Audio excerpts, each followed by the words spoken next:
Chapter 29. I dashed across the street without looking. Mother! I gathered her into my arms. She felt like a frail bird. We stood in silence, rocking and holding on to each other as if the rest of the world didn't matter, which was true. At last, she pulled away from me with a sigh. I need to sit down, she said with a weak smile. Where are my manners? Matilda, this is my good friend, Mrs. Luddington. I curtsied out of habit. You've been with the Luddingtons this whole time? Nathaniel stepped forward. Good day, Mrs. Cook. It's a pleasure to see you survived the terrible pestilence. Why don't we go inside where you'll be more comfortable? What a good idea, Mother said. Nathaniel Benson, that's your name? Yes, ma'am, he said. Very respectable, very smart. I waited for her to make a sharp-tongued remark, but she didn't. Mother could not walk unaided. Mrs. Luddington took one arm and I took the other to help her. Nathaniel walked ahead and opened the door for us. As we crossed the threshold, the company in the front room fell silent. They were all as shocked by Mother's appearance as I was. The doctor at the chessboard stood in respect. His companion did the same, and then every man in the room rose to his feet to honor her. She paused for a moment. Thank you, gentlemen. Lucille! Eliza stood in the kitchen doorway, her hand covering her mouth. She took 2 steps and hugged Mother, tears flowing freely and without apology. Oh, my Lord, she said, wiping away the tears. Let's get into the kitchen. I helped Mother to sit at the table. Mrs. Luddington sat across from her. Eliza quickly poured coffee for all of us and then grabbed a serving tray. You stay here and catch up, she commanded me. I'll take care of the front room. If I get desperate, I'll use that painter of yours. Mother picked up her mug, her hand shaking. She sipped once, then set the mug down.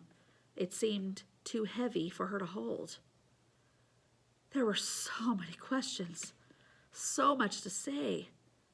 Where should I even start? Do you feel well? I asked. She nodded once. I require a nap these days, she said, with a hint of her old self. Imagine that, if you will. Your mother is still recovering, Mrs. Luddington explained. The doctors say it's a miracle she survived at all. Ah, bunkum, Mother said. Mrs. Luddington smiled. It's not bunkum, Lucille. She turned to me. Your mother joined us at the farm a few days after she sent you and your grandfather on. When she realized you were lost, she went wild. I was concerned, Mother said. We tried to keep her in bed. It was clear she was still quite ill. We sent messages to every town we could think of, but those who bothered to reply hadn't seen you. Lucille was frantic.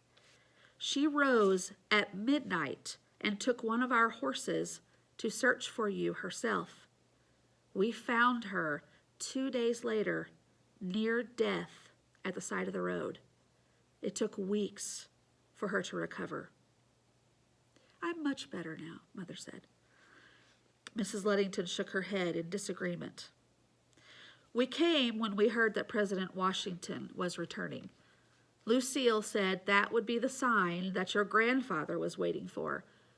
Where is the captain? I didn't see him when we came in. He died, I say flatly. Oh my, I'm so sorry, Mrs. Luddington said. Mother looked into the fire. I waited for her questions, but there were none. Did the doctor prescribe any treatments for you, Mother? I asked.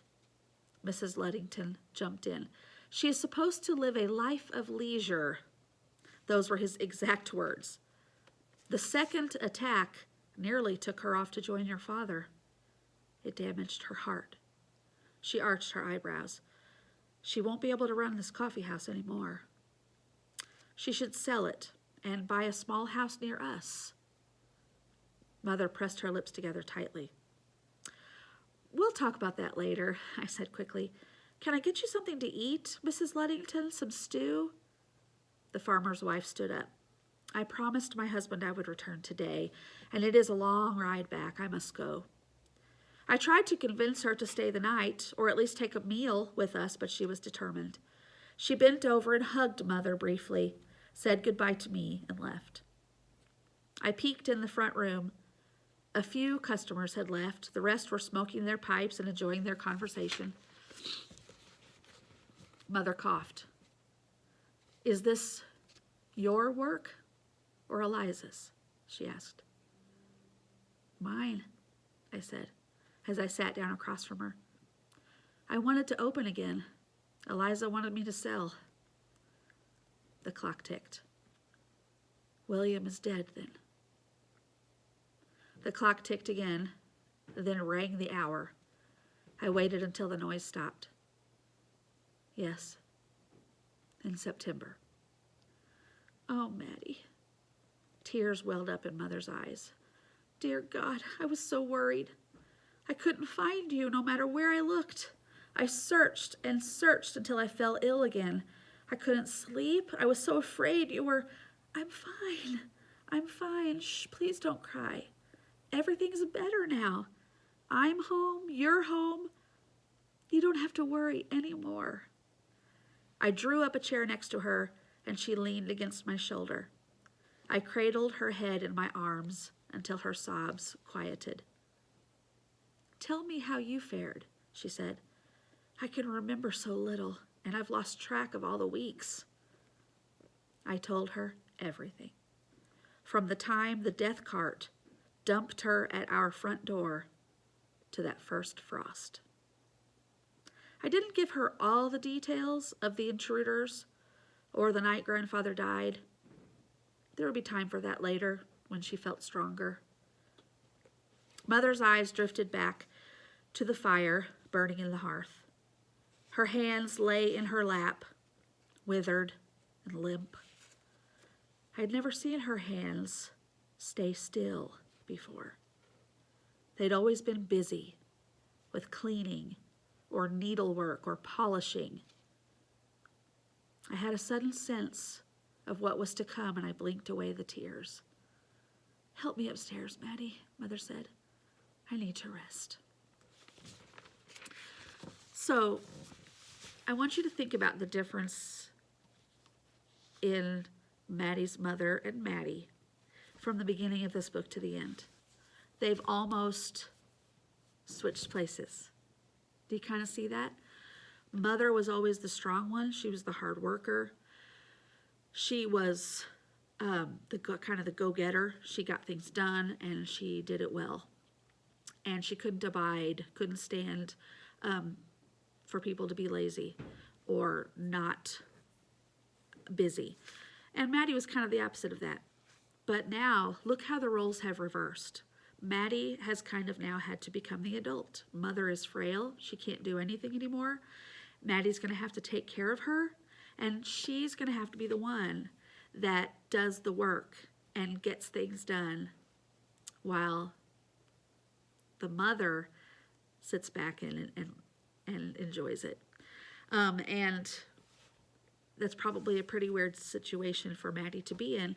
But again, that's how characters change, and that's real life. That's what I want you to take away from this book. Sometimes situations cause people to have to change, to become somebody different, not by choice, but by circumstance. And in this book, we see that so much with Maddie. Just like in Phantom Tollbooth, when Milo changed drastically from the beginning of the book to the end. That's kind of how this is, but this is realistic. This really happened. And so you see how in real life, and you may experience this in your life, people sometimes change simply because of what they're going through.